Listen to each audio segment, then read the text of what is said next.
medieval fortifications were built to defend the cities, and Berlin had one of those until the end of the 17th century, when that wall was replaced by an excise barrier, which was designed not to protect Berlin.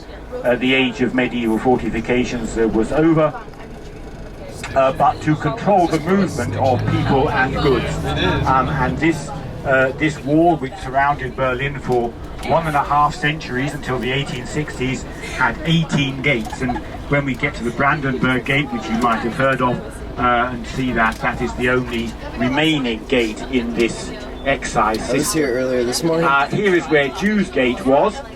So all the Jews living in Berlin had to pass through this gate. They had their identities checked and their residence permits. I they just had a bumped different into name for those then, but that's what they basically were. And these residence permits had to be renewed then every year. And it was a way of making some money, like buying visas for countries. That's a nice looking today. building. So you can compare these permits with. Yeah, right now I'm trying to observe as much of like the stops, so I know how everything works. There were about 165,000 Nice. Jews living in this You know what that district means, of right? Berlin Yeah, I know it's the until the USSR. 1930s. Oh, right, do you know what it stands for? About one third of all the Jews in Germany lived shit. in Berlin, and the majority lived Communism in this can part of the conquer city until poverty. then the 1930s, and the pogroms began That is. after the election of Well, Adolf English, Hitler but in that's Russian for 1933. USSR. The television tower you can see in front of us, that was inaugurated I've in looked it up on 1969 several occasions, and to commemorate I guess- the 20th I mean, anniversary is of that the might be like a creation slang of thing, the German Democratic Republic. We're in the eastern half of Berlin, which was the capital of the German Democratic Republic. Berlin was divided after World War II, and again in 1949, when Germany was divided, 2 new states were created in Germany in 1949.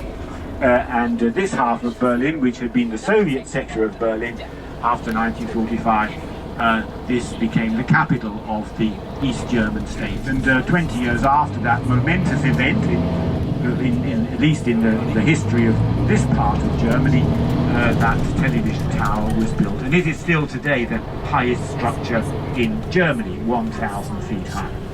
Well, this is an area which also reminds you a little of where you're living. This is the district of Mitte. This is the old Jewish district of Berlin, only that today it's the most popular place to come in the city because of the cafes and the nightlife and all the things to do here. You can see lots of people here walking around. That was something which this area never experienced before 20 years ago. This was the biggest slum in Berlin, you could say. This was where the Jewish community lived.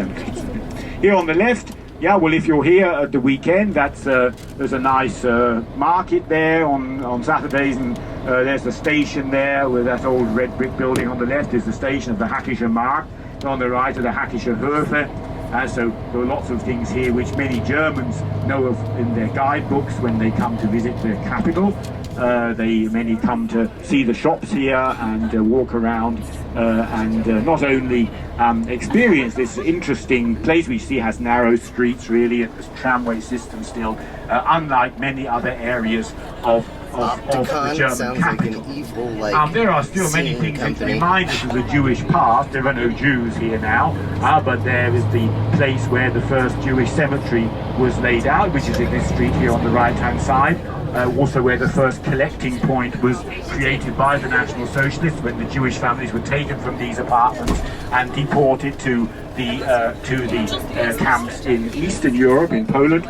And if you walk around the streets, you see small copper plates set into the pavement, which remind us of the Jewish families which once lived in this area. All those left here, still living here after 1938, were gassed in Auschwitz, and you can see a reference to that on these small memorials. In front of us is the dome of the largest synagogue which was ever built in Germany. It was inaugurated in the 1860s. And with a very modern approach to the Jewish faith. This synagogue allowed women to enter. There was a choir. It was very much very close to really the Christian faith, you could say.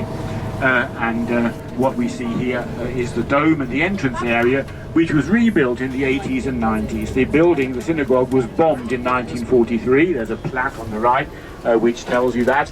And only really rebuilt during the period around Germany's reunification. The dome has been reconstructed, as you can see.